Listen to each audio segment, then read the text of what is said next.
Welcome to I Heart Star Wars so much. I'm Matthew Ribel and I Heart Star Wars so much. I know there are countless videos with people discussing theories and speculating about Episode 8, but I don't intend to speculate here.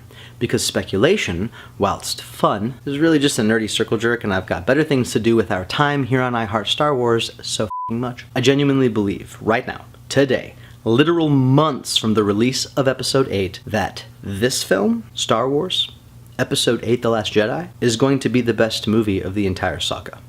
Yeah, I just said that. And I really mean it. It'd be ludicrous to pretend that I'm not really biased. But for a second, try and set that aside whilst I share these thoughts with you. My admittedly high expectation for this film comes from doing a little bit of simple math. Don't click away, it's Star Wars math. Way less sucky than how you might feel about regular maths. First, the factors. First factor. Rian Johnson is writing and directing this movie. I've talked before briefly about how great Rian Johnson's career has been so far, and I know that that doesn't necessarily guarantee anything, but the fact is he's shown us already he's a good storyteller. And if you couple this factor with a few of these little tidbits, like huge Star Wars fan,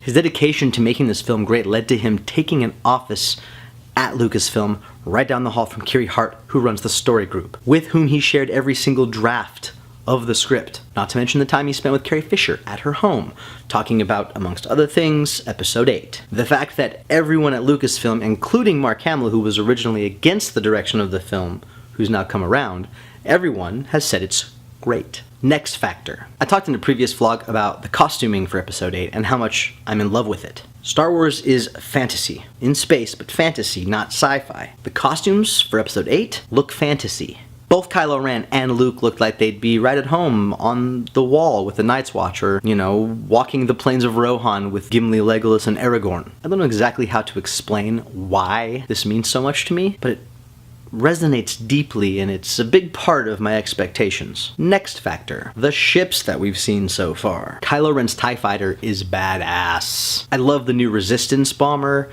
It's really reminiscent of a World War II bomber, and for whatever reason, that really works for me. The new Imperial Walker with its sort of gorilla-like movements. The skimmers that look like a B-Wing and a pod racer had a baby. And I'm intentionally not showing pictures of these things I'm talking about. For those of you who don't want to see these things until you see them first in the film, I got your back. For those of you who do want to see what I'm talking about, you're all probably grown-ups and you can find that on Google. Next factor. Everyone's talking about how Rian Johnson's taking this Star Wars film in an entirely new direction, and one that you might not expect.